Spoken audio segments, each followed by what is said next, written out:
এবারে দেশের বিভিন্ন জায়গার আরও কিছু খবর নিয়ে রয়েছে একটি ডেস্ক রিপোর্ট। দেশের বিভিন্ন প্রান্ত থেকে জেলেদের নিয়ে নৌ র্যালি ও ঝাটকা সংরক্ষণ সপ্তাহের উদ্বোধন হয়েছে বরিশালে। এতে প্রধান অতিথি ছিলেন মৎস্য ও প্রাণী সম্পদ মন্ত্রণালয়ের উপদেষ্টা ফরিদা আক্তার। ঝাটকা পরিপূর্ণ ইলিশ না হওয়া পর্যন্ত নদীতে জাল না ফেলার আহ্বান জানান তিনি।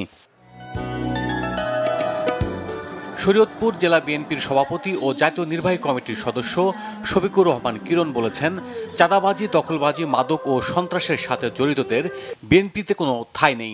তারেক রহমানের 31 দফা সংস্কারের মাধ্যমে ছাত্র জনতার কাঙ্ক্ষিত নতুন বাংলাদেশ বিনির্মাণে জাতি এখন ঐক্যবদ্ধ। সখীপুরের চর ভয়রা উচ্চ বিদ্যালয়ে বার্ষিক ক্রীড়া ও সাংস্কৃতিক অনুষ্ঠানে প্রধান অতিথির বক্তব্যে তিনি একথা বলেন।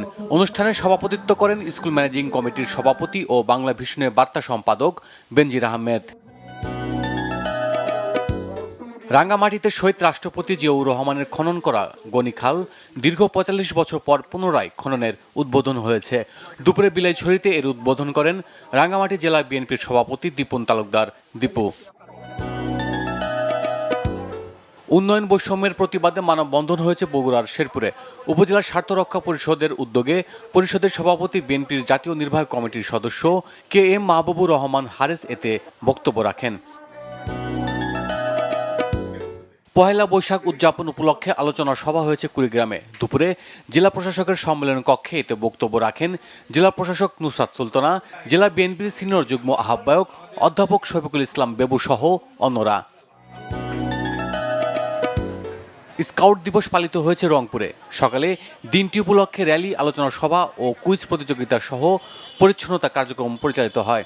উদ্বোধন করেন অতিরিক্ত জেলা প্রশাসক। ঠাকুরগাঁও জেলা আইনজীবী সমিতির বার্ষিক নির্বাচন হয়েছে।